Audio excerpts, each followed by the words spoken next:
ka foli kurakura aw yɔrɔ ko aw bisimila jamukan sariya bulon kɔnɔ an kun ye layiru di aw ma ngo ni ala sɔnna an ka sigi wɛrɛ an nana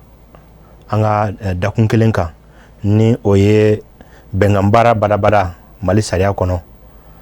bi hakilina an bɛ a dafa bi n'an ka mawulilen kelen ni o ye monsieur Mohamed Cherif Koulibaly, chef de section conditions et milieu du travail à la direction nationale du travail DNT. An ale bɛ ɲɔgɔn fɛ bi tuguni walasa ɲininkali tɔ minnu tora a ye kuma minnu da kun tigɛ a ka se k'i da don la ka fɛsɛfɛsɛ min bɛ kɛ sababu ye ne ni aw na bɔ kunbanna a ka walawalaliw senfɛ. An y'o de kuma fɔ k'a fɔ ni kɛnɛ in ye sariya kɛnɛ de o la anw bɛ ɲininkali minnu kɛ ɲininkali ninnu kun tɛ ka mɔgɔw lafili an b'a fɛ ka nɔgɔ bɔ fɛn dɔw ɲɛma n b'a dɔn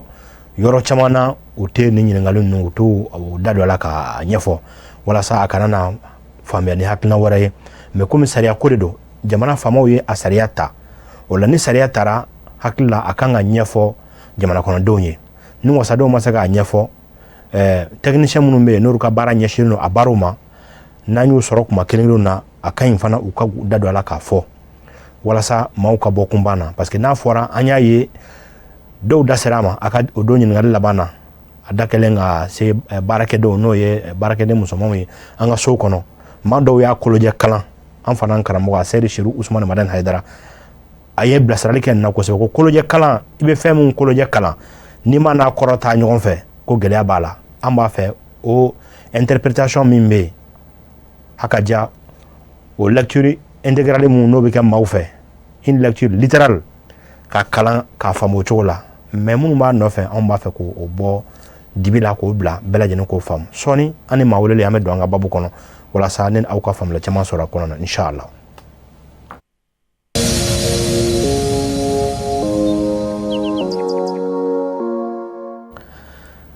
Monsieur Koulibaly an bɛ fo tuguni k'i waleɲuman dɔn hakilina dɔgɔfara fila i ka baaraw bila tuguni ka na an jaabi ɲininkaliw k'olu jaabi min bɛ se ka kɛ sababu ye ka hakilisigi ni basigi nati maa minnu fununen ɲɔgɔn kɔrɔ ka sababu kɛ faamuyali kɛbaliyaw ye baara n'a tɛmɛsiraw la funu ka se ka jigin jamana ka basigi an ka laɲiniba dɔ de ye nin i bisimila. Ça merci Basina comme d'habitude il faut k'i ka i lamɛnbaga ni filɛbaga bɛɛ fo k'a l'encourager k'a f'i ye ko chaque fois k'a ka télévision mago bɛ an na fɛn min ye fitinin n'an y'o dɔn an bɛ baara kɛ ni fitinin min ye ka n'o partager ni mɔgɔ ye an bɛ na an b'o baara kɛ ɲɔgɔn fɛ. A diyara n ye an bɛ fo tuguni k'i waleɲuman dɔn bi dakun kelen de don le thème du jour le contrat à durée indéterminée et ses implications dans le droit malien maa welelen kelen don an bolo kɔrɔ monsieur Mohamed Cherif Koulibaly hakili la nin ye dɔgɔfara filanan ye an sigi la o don na an ye kuma kuncɛ ni mun ye n'alima la k'a fɔ maaw kun jigi bɛ a ka bi ka se ka jaabi tɔ dɔn wala a fɔlen ko simigili n'o ye Mali sariya la maa man ka sara ka jigin wari min jukɔrɔ 80,000 don an bɛ waati min na sisan 80,000 don ɔ ko n'i y'o fɔ baarakɛlaw ye dɔrɔn ko n'i y'o fɔ dɔrɔn ko est-ce que i kunkolo ma wuli ya ko est-ce que entre parenthèses fama don i la ɔ sariya ye mun de fɔ a yɔrɔnin kan i k'a walawala walasa maaw ka bɔ a dibi kɔnɔ. non mais sariya tilennen bɛ ale la parce que i bɛ ka mɔgɔ min fɔ olu fana jatelin bɛ i n'a fɔ baarakɛlaw de baarakɛlaw de don comme tout autre travailleur minnu fana ni u ka sara a man ka jigin sariya ye mun fixé k'a fɔ ko minimum don n'o ye SMIC ye donc Mali la bi depuis le janvier 2016 an bɔra k'a fɔ jɛmukan dɔ la yan nɔ SMIC ye 80,000 de mais particularité min b'a la i k'o faamu k'a fɔ fɛn min ye minnu bɛ baara kɛ an bolo so an bɛ sara yɔrɔ dɔ d'u ma k'a sɔrɔ an yɛrɛ ma bɔ a kalama i bɛ taa sɔrɔ a bɛ e bolo baara la a bɛ loger e fɛ yen nɔ i bɛ fini di a ma i bɛ samara di a ma i b'a la dumuni o bɛ se ka sara partie dɔ ta ce qui fait que mais sariya bɛ tila k'a ɲini fɛ ni hali ni o taara sariya kɔnɔna na o sara partie dɔ ta i k'i gɛlɛya o kana tɛmɛ a 50% kan c'est comme si ni 80,000 y'a sara ye 40,000 bɛ se ka t'o la 40,000 dɔ in bɛ se ka di ale ma sara ye donc a tɛ se ka fɔ k'i bɛ sariya sɔsɔ la parce que sariya ye mun ɲini i y'o di mais a kuma ka gɛlɛn dɛ a kuma ka gɛlɛn chaque fois que n'i y'a fɔ mɔgɔ minnu b'i lamɛn a bɛ f'i ye an yɛrɛ sara ti bɛrɛ bɔ a fɔ mi se ka 80,000 i b'a sɔrɔ e bɛ ka mun di o ka ca 80,000 kalo la bɛ balo mun di bɛ fini hali na bana i bɛ furakɛli mun kɛ o ka ca ni o 8,000 ye déjà i b'a trouver kɛ a ka ca ni a ye ani i bɛ sara mun di a ma donc sariya ye nin de sɔnni an tun ka se ni 40,000 SMIC ma les 28 460 francs qui étaient là o sariya kelen de fana tun b'a fɔ ten k'u k'an ka sara o la mais amélioration min nana kɛ u b'o kɔnɔ parce que a y k'a faamu k'a fɔ k'olu fana ye baarakɛlaw de ye u bɛ don catégorie dɔw kɔnɔ fonds personnel de maison baarakɛlaw de don hakɛw b'u bɔnna na si fana n'u ka hakɛw don voilà mais ɲininkali dɔ tun bɛ kuma in nɔfɛ ni o de ye u ka statut ko ye est-ce que u b'u yɛrɛ sɔrɔ CDD kɔnɔ walima u b'u yɛrɛ sɔrɔ CDI kɔnɔ très généralement oui mais ni comme sɛbɛnni t'a la an t'u ta ka na ko baarakɛla a signé i tɛgɛ nɔ bila a la an t'o kɛ généralement o y'an ka pratique de y'anw fɛ yen mais dɔw bɛ yen nɔ i y'a jateminɛ wagati dɔ la mɔgɔ dɔw commencera k'u fara ɲɔgɔn kan olu bɛ contrat signé u ni mɔgɔw cɛ en bonne et due forme dès lors que e b'a ye a tabe e bolo baara la e b'a sara kalo la mais bɛnkan ma kɛ k'a fɔ i bɛ n bolo ni tile hakɛ ni sɛbɛnni ma k'a la tu te retrouves dans la forme an bɔra ka mun f'i ye o forcément n'o ye contrat durée indéterminée i n'a fɔ an bɛ ka kuma mun kan absolument dɔw b'u yɛrɛ sɔrɔ kɔnɔna na a diyara n ye alors bi ni an ye da sera baarako kuma ma i bɛna ye k'a fɔ ka to CDI kɔnɔna na n'o ye badabada in ye an bɛ se k'a fɔ ten i y'a tiɲɛkun dɔw fɔ o don na cas de force majeure i da sera o ma min tɛ dabɔ kama ye gɛlɛya dɔw de don adamaden yɛrɛ fanga tɛ se ka mun contrôler mais o kɔfɛ ni baara bɛ tiɲɛ walima a bɛ dabila a bɛ se ka dabila mɔgɔ dɔ parti fila dɔ ka jogo kan wa misali la baarakɛla jogo a ka jogo tiɲɛni jogo dɔ baara bɛ se ka dabila o kama wa alors i ka ɲininkali ni c'est bien clair a jɛlen don kojugu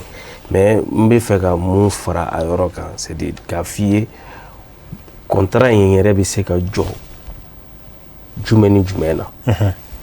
pour que k'a globalement di ma i ye mun fɔ a bɛ se ka jɔ a ka fɔti kan mais sɔnni an ka se o ma i b'i jateminɛ kɛ ni contrat b'aw ni ɲɔgɔn cɛ quel que soit surtout un CDI a contrat in bɛ se ka jɔ fɔlɔ fɛn fɔlɔ min na i b'o jateminɛ a bɛ se ka kɛ par exemple un départ négocié i t'a ye ka caya mais ne y'a ɲini ka taa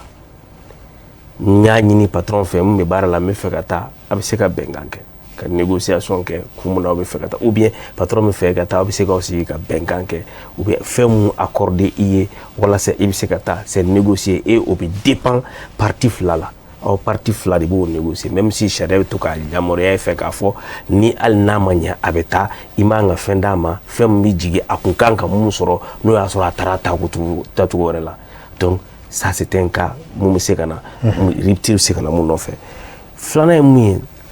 contrat bɛ se ka jɔ k'a la suite d'une ce qu'on appelle une résolution judiciaire ça b'a yira k'a fɔ justice de bɛ cette fois-ci a décidé ka contrat in lajɔ mais résolution judiciaire la ale bɛ to ka na ni hakilina dɔ ye i b'a jateminɛ est-ce que patron mun ni pouvoir b'ale bolo il a le pouvoir disciplinaire ka baarakɛla licencier a sera ale ka taa tribunal la k'a fɔ ko tribunal la an ka contrat b'an ni ɲɔgɔn cɛ a bɛ se ka kɛ mais généralement ni dans la jurisprudence normale généralement ni patron n'a bɔra patron de la k'a kɛ justice bɛ to k'a rejeter et il y a même un arrêt dans ce sens là comme to k'an fɛnw la kosɛbɛ o arrêt grignant ye où a bɛ f'i justice ye a rejeter k'a fɔ ko non a ma se ale k'a fɔ patron an ka contrat in jɔ parce que contrat ka patron ka pouvoir dun b'a bolo n'o ye pouvoir disciplinaire o b'a permettre a ka kuma mais par contre n'o y'a sɔrɔ baarakɛla de y'a laɲini k'a fɔ tribunal la n bɛ fɛ a ka ɲa fɔ n ka contrat jɔra a b'o reçoit la résolution judiciaire peut être aussi un cas où contrat bɛ se ka jɔ cogo min na fɛn min ye contrat durée indéterminée o kɔfɛ il y a an bɛɛ bɛ mun laɲini n'i bɛ baara kɛ ka baara kɛ fo ka taa se don min na i sera sɛgɛnlafiɲɛbɔ ma le départ à la retraite o bɛ se ka kɛ contrat jɔsɔn dɔ ye départ à la retraite sariya la Mali sariya la i bɛ jateminɛ kɛ n'an bɛ secteur privé ninnu na secteur privé la depuis 2019 n'i ye cadre ye i bɛ se ka taa retraite la i bɛ taa retraite la san 60 mais n'aw bɛnna la aw bɛ se ka bɛn a la k'a prolonger ka taa san 62 la. Je dis bien secteur privé, mais ni EPIG, ni EPA, ni EPST, ça c'est la même chose que la fonction publique, c'est encore à 65 ans. Mais dans le privé, ni cadre, c'est de 60 ans mais ni obseka ben ala ka prolonger ka 62 ans mais atseka temuka. Par contre ni catégorie B, C, D et E sambiduru ani shegi mais obseka prolonger ben kana kata nawe sambi oro la mais atseka temuka. Obseka sababu de mum seka contrat de seka ban on ignore parce que simplement auka agi sera mumba to ikan seka ta senga la fia bola o seka fon. Ensuite Moumé, cas de force majeure, m'bora confier. Nous expliquer, je pense que mon rôle femme Djemoukan terminé cas de force majeure mais fin sababino aucun non sera là. Ça doit être comme on le dit imprévisible, irrésistible et indépendant de la volonté des parties. Il y a un siga quand il m'a la nini ou c'est qu'à Bali. Au c'est que ça va bouiller quand c'est qu'à contrat Joe. On ignore ni au bout il s'est doulamta ou résiliation. Résiliation qu'on a fait en flamme c'est qu'à beaucoup. Obiseka ke follow obiseka ke mi obiseka ke démission mi ni barakela ere a lagnini ka barabla mais n'ale ba lagnini ka barabla o fanana kuma mi CDI de kono parce que démission ko kuma ti fo CDI de ça mi CDI de kono ale biseka barabla mais na be barabla sharia bu mu nyina fe ambora ko de fo o préavis a préavis me dépend à la catégorie là à la catégorie no ya soro avec sera par jour de cliché no ya soro ouvrier do kalo clé no ya soro agent de maîtrise do kalo fla no ya soro cadre de do kalo saba o be se que contrat be se ka bantuni ka sababu ke licenciement jume no ya soro contrat bandi la nyini bora bar patron de la patron ya nyini ko barakela ka barabla au licenciement au licenciement mi se ka sababu ke barakela ka foti a foti doke foti mbato patron ka lagnina na ka foko anti se ka baraka nyoko bolo tuni licenciement bi se kana au konnana et ça c'est ce qu'on appelle le licenciement pour faute mais licenciement mi se kana fon rekono ina fo ndamagara la temenina geleya dans entreprise qui fait que entreprise c'est ka barakela beta tuni a décidé ka do la blani euro ola c'est pas qu'il faut que c'est pas que obignona c'est parce que l'entreprise est dans une situation qui fait que a dia golimba ke ka mo la bla abina et quand après que critères bien respectera au fond c'est que sababu do e kana. Donc pour revenir à ta question barakela ni flikera fli mumbato barati se ka continuer ñogon fait tourner o se ka sababu ka contrat jo voilà mais au fli e se ka ida do misal damana ko fanyewa en fait anga ibi ñogon fam généralement faut-il dépend on vous dit par exemple que une faute mouni avec se ka jeté comme une faute lourde c'est compliqué parce que au faute lourde la charia ba fo la faute peut être estimée lourde mais faut que ta jiji fanaka faut effectivement faut-il munkera faut-il mundo abato otisika nyongo fanga nyongo o faut lourd mais faut-il mu ni barakela yake ka lawuli ama ka kungo si entreprise ma ou bien ka kungo si aka patron ya machin kini et aussi fait patron c'est qu'a décidé ka faut que barajo mais même là charia ba jagwa ka tukuni aka tribunal ka décision makono la c'est pourquoi on dit que c'est laissé à l'appréciation des juges. Au-delà de ça, il peut y avoir d'autres fautes. C'est vrai que faute grave vous faut mais en texte sur la mal là, faute grave vous définit mal quoi de mais barakela faute do baké obi jati faute mu ni ata permis tout ni au ka ka baraka ñon fait aussi fait patron c'est ka ñini tout ni la foko aka barajo. Maintenant, en respectant tout ce qu'il y a comme droit, en respectant tout ce qu'il y a comme procédure. Parce que procédure, nous, Bouyani et Diagoué, ni Emma procédure Bouyan, il va se rendre c'est pourquoi il va souvent un licenciement abusif comme before, ni procédure mais respecté, ou bien ni motif ni réclamé, ou c'est pas un motif juste, c'est pas un motif valable et c'est pas un motif légitime. Alors, Djarani, famille sur la Okonana. Mais télé ala tellement ka wati sulmani njabo ngali chamamba yere be yeno blé ama fa do comme aw inspection du travail ngali mala ka fo dona tawla cette tribunal du travail Bamako tribunal du travail présent de la ka bonne kena kelenka anna sura kuma mena ben présent yere tribunal présent ba yere nana kana dofala mais wati be yelma saria be yelma no fe saria u yelma na fentama yelma no ko fe ngali mala ka fa me segi kana ni tribunal mo do na tala mais ça no donte aw inspection jango direction nationale alors bi ni gɛlɛya ninnu wulila para patron an'u ka baarakɛlaw ni ɲɔgɔn cɛ entre les employés et les employeurs ni gɛlɛya faso wulila aw inspection da dɔyɔrɔ bɛ a ko la wa aw wajibiyalen don a ka bɛnkan dɔ sɔrɔ la wa ni bɛnkan ma se ka sɔrɔ la ko in bɛ taa cogo jumɛn ko in bɛ se ka taa kiiri sira fɛ wa aw jɔyɔrɔ ye jumɛn a ko la. Vous savez, inspection régilen non ni convention internationale forme convention 81. Ni o convention 81 ta Mali a ratifié obi a fort pouvoir d'obé inspection bolo no ye mission no ba bolo o appui conseiller o kɔrɔ ka sira yira aw la k'aw ladɔnniya aw ka sariya ye mun ye o kɔfɛ pouvoir b'a bolo n'o ye conciliation ye k'aw fɔ ka aw bɛn ni mankan wulila ou bien problème wulila baarakɛla ani patron cɛ au lieu que ka taa tribunal là directement ils doivent passer à l'INP ils peuvent parce que diyagoya tɛ u bɛ se ka tɛmɛ inspection ɲɛkɔrɔ alors n'u tɛmɛna inspection ɲɛkɔrɔ inspection fana ka kɛta ye mun ye k'u sigi ka bɛɛ ta f'i ye k'i sigi k'u fɔ k'u labɛn o de ka kan maintenant ni inspection dɛsɛra de inspection diyagoyalen don ka rapport kɛ k'a ci tribunal la affaire bɛ taa se tribunal ɲɛkɔrɔ o la o ye jugement ye donc ni problème bɛ baarakɛla ni patron cɛ k'a sera inspection na inspection ka rôle de don bada ka sababu kɛ texte minnu b'a régi ka baarakɛla ni patron fɔ k'u bɛn walasa u ka se ka continuer ɲɔgɔn bolo mais n'a dɛsɛra de a bɛ rapport kɛ k'a ci tribunal la. Ɲɔrɔ diyara n ye kosɛbɛ an ye inspection jɔyɔrɔ ye donc o kɔrɔ walasa fɔ ka bɛn yɛrɛ ka sabati ko in na sani a ka taa ɲɛ maaw bɛ se ka wuli k'u ɲɛsin inspection ma mais ni anw bɛ nin kɛnɛ kan an b'a bila an kɔnɔ ka an bɛ fɔ Mali dugu laban de la n'i y'a ta duguba kɔnɔnaw ma duguba kɔnɔna mɔgɔw hakilina ye ɲininkali min ye k'o ɲininkaliw dama kɛ maa wele na kuma dɔw an minnu ye togodala mɔgɔw ye Sekana Kɔlɔnjɛba mara kɔnɔna na anw t'an yɛrɛ y'a kɔnɔna na parce que n'i y'a fɔ Bamakɔ b'u bolo a fɛn bɛɛ bɛ ɲɛnabɔ Bamakɔ misali la ni ko dɔw ɲagamina patron ni baarakɛlaw ni ɲɔgɔn cɛ anw ka dugu fanfɛla ninnu na k'i bila Kɔlɔnjɛba mara kɔnɔna ninnu na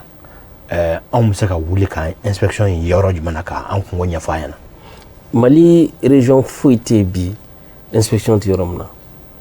les 19 régions du Mali plus le district de Bamako inspection b'a bɛɛ kɔnɔ n'i ye Kɔlɔnjɛba fɔ Kɔlɔnjɛba kan ka kɛ Buguni fɛ bi il y a une direction régionale qu'on appelle l'inspection du travail mais en général ce sont les directions régionales du travail à Buguni il y a une direction régionale donc normalement dans les textes de création il doit avoir même des services cyber-régionaux. Mais pour le moment, les services cyber-régionaux qui devaient être dans les cercles ne sont pas opérationnels. Mais il y a quand même une direction régionale dans chacune des régions du Mali. Si vous avez un problème, le problème du boulot, il y a sigida là, et bien région mon fait, et bien c'est cassé, il y a sur inspection casse la sigida mais il y a problème c'est cassé moment, allez c'est qu'il y a une solution sur là. O yɔrɔ diyara n ye mais i da sera préavis ko ma hakili la ne ni lajɛbagaw mɔgɔ mɔgɔ bɛ k'an lajɛ bɛɛ y'o yɔrɔ faamu préavis i tɛ se ka baara bila i yɛrɛ ma ten patron tɛ se k'i bila ten a bɛ waati dɔ d'i ma o waati e ka kuma kɔnɔ ne y'a faamu o bɛ n'a fɔ ni kalo 3 dira patron b'a fɛ k'i bila a bɛ kalo 3 d'i ma an bɛ CDI kɔnɔ bien sûr bɛnkan baara badabada in a bɛ waati dɔ d'i ma o waati n ma jigiya k'a fɔ o temps kɔnɔna na e yɛrɛ bɛ sɔn ka baara wɛrɛ sɔrɔ o bɛ se ka kɛ walima e min bɛ ka taa ka bɔ baara yɔrɔ la a bɛ se ka kɛ o temps kɔnɔna na patron bɛ se ka mɔgɔ wɛrɛ ɲini k'o bila k'i remplacer n'a sɔrɔ i bɛ baara ɲɛma yɔrɔ dɔ la an ye kuma in faamu ten mais sisan o préavis kɔfɛ a ka indemnité ninnu dun n'o ye musakako mun fɛn mun bɛ se ka y'a kɔnɔna na hali n'a sɔrɔ an bɛna sigi kɛrɛnkɛrɛnnen dɔw ka waati dɔ mais bi an b'a fɛ i k'an bilasira dɔɔni o indemnité ko in ale kɔrɔ ye mun ye a bɛna cogo jumɛn na nasira jumɛn b'a la sani kɛnɛ dɔ ka sigi an ka se ka calcul yɛrɛ kɛ o la. En fait an kan ka fɛn dɔ faamu comme an bɛ CDI kɔnɔ CDI la an ka taa n'a ye kelen kelen ni démissionne na ni démissionné la mɔgɔ mu démission kɔrɔ ye di n bɔra k'a fɔ ni baarakɛla y'a laɲini ka baara bila Mali sariya b'a fɔ ko baarakɛla mun ni a démissionné na n'o y'a sɔrɔ a ye san 10 sɔrɔ baarakɛyɔrɔ la a ye san 10 sɔrɔ baarakɛyɔrɔ la a taatɔ la san 10 kɔfɛ indemnité min bɛ d'a ma a bɛ f'o ma ko indemnité de service rendu a ye baara mun kɛ baarakɛyɔrɔ ye indemnité min d'a ma fɔ ko service indemnité de service rendu a ye baara mun kɛ a ye baara mun kɛ o indemnité de service rendu jate cogo de b'a la i b'a sɔrɔ a ka san 10 kɔnɔ baara on prend la moyenne mensuelle des 12 derniers mois a ka kalo 12 laban o moyenne mensuelle ça parce que a ka sara yɛlɛmana kalo 12 kɔnɔ dɔɔni donc on prend la moyenne mensuelle au moyenne mensuelle mana ta i bi mu appliquer o la tu prends les 20% pour les 5 premières années 25% de la 6e à la 10e année et 30% au-delà de la 10e année n'a tɛmɛna tan kan o 30% sariya b'o de fɔ code b'o de fɔ mais a bɛ se ka kɛ e bɛ baarakɛyɔrɔ dɔ la baarakɛyɔrɔ min ni e bɛ yen o baarakɛyɔrɔ o b'a sɔrɔ accord d'établissement dɔ b'olu bolo ou bien o baarakɛlaw bɛ branche d'activité dɔ la convention collective dɔ b'u bolo u b'o k'o appliquer o convention collective bɛ se ka taux di taux mun ni o bɛ taux mun bi code kɔnɔ o b'o sanfɛ donc a bɛ avantage d'i ma dans ce cas mun c'est pour k'a fɔ souvent ko droit du travail bi baarakɛlaw de favoriser mun bɛ sanfɛ a bɛ ta a bɛ calculer n'o ye nka b'o la dɛ n'a taara k'a calculer n'o ye i b'a sɔrɔ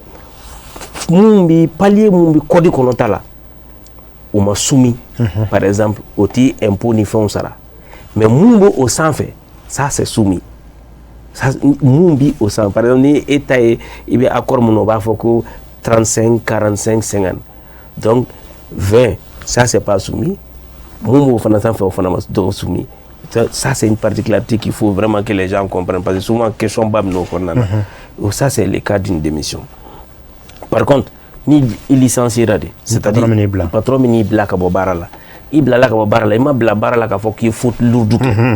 Parce que ni faute lourde du tout, et que d'engagner qu'il faut faute lourde, il y a une indemnité de licenciement. Mais il black à Bobarala qu'il faut faute lourde. Ou alors, il y a 100 kilins sur le barala. Ni 100 kilins sur le barala. Il y a une indemnité de licenciement de ce rôle-là. Ou indemnité de licenciement, on peut calculer une indemnité de service rendu fouillé. Troisième, mais on a sonné que ta retraite là, ou retraite, il faut calculer une affaire, il faut calculer tout comme ça. Oui, bébé mounou. Par contre, il y a droit à mort, il licenciera. Mais le fait qu'il licenciera, il y a un licenciement abusif. Droit au en compte. Par exemple, il licencie la préavis Madima, indemnité compensatrice de préavis Bisegana, et il licencie la casserole, il a caloro sarabeno, il a arriéré de salaire Bisegana, ou l'ou baby sega kay jemuka, miseka kumamunga, pour y a ce qu'on fait à développer. Ojaranye, Nimbela Jenem Konana, Anya Yesano, au qu'on inspection, au Joraka Bon pour la folie, Koseba, parce que, au cas d'Akunia Kilungo. Abena ne famille mu ye barakɛla wɛrɛ kunna a nafa ka bon kojugu donc n'alima la k'a fɔ an tɛna fama aw weleli ma ka na ni kɛnɛ kan walasa u b'a fɛ ka minnu dɔn ka u ɲɛsin o ma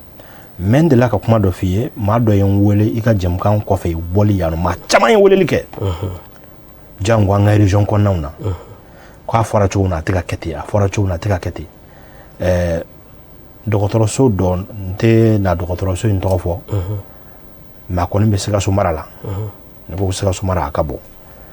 dɔgɔtɔrɔso in u ko hali sini k'olu bɛ ka sara 5000 kalo kɔnɔ u bɛ san 20 kɔ la bi mais kalo o kalo u ka contrat kan a ye contrat photo ci ma contrat kan hali sini u bɛ ka sara 5000 u y'u sen don k'u bolo don u ma se ka ɲɛ sɔrɔ o kɛnɛ in kan e bɛ se ka bilasirali jumɛn kɛ k'a ɲɛsin o tigilamɔgɔ ma u kan ka taa min u kan ka damakasi jumɛn kɛ walasa u ka bila u ka kɛw kɔnɔna na. Alhamdulillah n bɔra ka kuma dɔ f'i ye sisan n'o y'a sɔrɔ u bɛ sigida mun na sigida in bɛ Sikaso de fɛ ou bien sigida in bɛ Buguni de fɛ o ka nɔgɔn difficulté dɔ ye mun ye c'est que ne bɔra k'a fɔ sisan ko inspection bɛ se ka mɔgɔw fɔ k'u ban mais normalement mission principale min bɛ inspection bolo o ye a fana ka jigi terrain kan de ka taa ko ɲini k'a ɲɛdɔn yen nɔ ka se k'a lafaga sɔnni a ka se a ma ni inspection tun bɛ jigin ka taa entreprise bɛɛ la ka taa service bɛɛ la ka taa nin contrôle i b'a sɔrɔ an bɔra nin kɔnɔ mais komi a bɛ f'i ye o bɛɛ moyen ti inspection ye bi an bɛ yɔrɔ min na minnu bɛ nin kɔnɔ ni nin dekun b'u kan ni olu bɛ se ka déplacer ka se inspection ma ka taa nin problème ɲɛsiw ma o bɛ ko nɔgɔya kosɛbɛ parce que dès lors que u ye inspection saisi a bɛ wajibiya inspection kan k'a ɲini k'a ɲɛdɔn k'a fɔ fɛn min bɛ ka kɛ yan fɛ est ce que ninnu ye mun fɔ tiɲɛ de don est ce que tiɲɛ de tɛ donc o bɛ na ni confrontation ye donc ni conseil bɛ se ka se k'o d'u ma c'est de k'a f'u ye u bɛ sigida mun na n'o bɛ région min fɛ u ka se ni papier ye u ka taa damakasi kɛ o direction régionale la direction régionale k'u ka papier ta en charge u ni dɔgɔtɔrɔso minnu bɛ nin problème kɔnɔ u k'u tigi wele u ka kuma. A diyara n ye bi an bɛ basigi de kɔ jamana in kɔnɔna na basigi ka se ka sabati jamana kɔnɔdenw ni ɲɔgɔn cɛ bɛn ka se ka sabati bɛɛ ka balo hɛrɛ la ni laɲini bɛ an na bi n'ale la k'a fɔ an ka laɲini belebele ye o de ye donc c'est pour que sariya min bɛ ta n'ale la k'a fɔ n'i ye sariya talen fɛn o fɛn la a n'a nafa de don ni gɛlɛya tɛ fɛn o fɛn na n'ale la k'a fɔ i b'a sɔrɔ sariya tɛ kuma o kan mais n'i ye sariya kɛrɛnkɛrɛnlen talen fɛn min na i b'a sɔrɔ gɛlɛya dɔw b'a la walasa ka gɛlɛya ninnu dafaga k'a kɛ hɛrɛ ye jamana bɛ sariya ta o ko bunakun ninnu kan alors an ka bi waati kɔni nɔgɔyara an bolo ka ban mais maa caman bɛna ɲininkali kɛ ko e ye pourcentage mun fɔ sisan k'an ma ninnu faamu i y'a fɔ 25%, 30%, 35% n'ale ma la k'a fɔ an b'o kɛ jɛmukan wɛrɛ n'an ko k'an k'o kɛ o don na ni ala sɔnna an tɛna kuma foyi kan o pourcentage ninnu kɔ mais pourcentage ninnu bɛ sara nɔfɛ walima u bɛ fɛn wɛrɛ nɔfɛ alors dakuruɲɛ kelen ka se k'an bilasira o kɔnɔna na o wari in bɛ fara ɲɔgɔn kan ni a kɛra sɔrɔ fɛn ye tribunal de b'a fɔ wa inspection de b'a fɔ wa walima patron yɛrɛ b'a bɔ a ŋaniya na ka calcul in kɛ k'a di baarakɛla taatɔ ma n'a kɛra licenciement ye. Normalement ni aw bɛn'a la depuis baarayɔrɔ la patron kan ka calculer k'a di ma aw fara ɲɔgɔn na mais n'a gɛlɛyara de a bɛ se inspection na n'a sera inspection na a bɛ se ka inspecteur bɛ se ka calculer k'a fɔ voilà nin de ye ka droit ye et a bɛ se k'a sara baarakɛla ye comme a bɛ se k'a sara inspecteur bolo et qui doit a b'a lasigi baarakɛla ma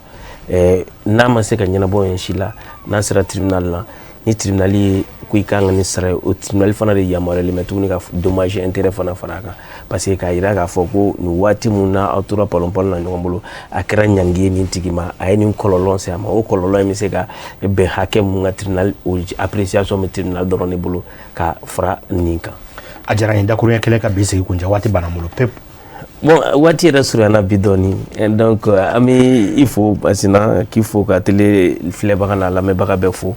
k'a fɔ nin kɛnɛ ninnu ye kɛnɛ mun n'a kan ka caya k'a to anw bɛ se ka an hakilina fɔ mɔgɔw ye mɔgɔw fana kunnasiri mun b'u la u bɛ se ka o ɲɛnabɔ parce que n'i ye Mali jateminɛ ɲininkali bɛ mɔgɔ baden bolo ɲininkali bɛ mɔgɔ caman bolo kamanagan bɛ mɔgɔ caman bolo fɛn min ye baara sira kan mais kuma dɔ la an t'a dɔn an bɛ taa jɔnni fɛ yen an t'a dɔn an kan ka sara jɔnni na donc ni nin kɛnɛ ninnu sigira i b'a sɔrɔ hakilina mun b'i la i bɛ sinsin a kan ou bien ni fili mun b'i ka ko la i b'o faamu donc o b'a jira k'a fɔ ka émission ye émission mun kan ka dɛmɛ émission barikama don. A diyara n ye kojugu monsieur Kulibali an b'i fo k'i waleɲuman dɔn bi waati ale sera a kuncɛyɔrɔ kɔnɔna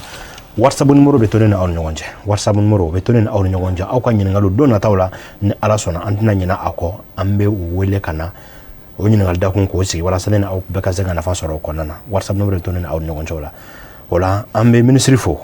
le ministre du travail de la fonction publique dialogue social an bɛ ministre fo ka waleɲuman dɔn cɛsiriw ni wuli ka jɔ la ka direction nationale directeur ba fo k'a ka cɛkɔrɔla bɛɛ lajɛlen fo Mali kɔnɔ inspecteur bɛɛ fo le don k'aw ni cɛsiri aw ni faso jɔ waati wɛrɛ ni aw an ɲɔgɔn sɔrɔ jamukan sariya bulon wɛrɛ kan salamu aleykum warahmatulahi taala wa barakatuh.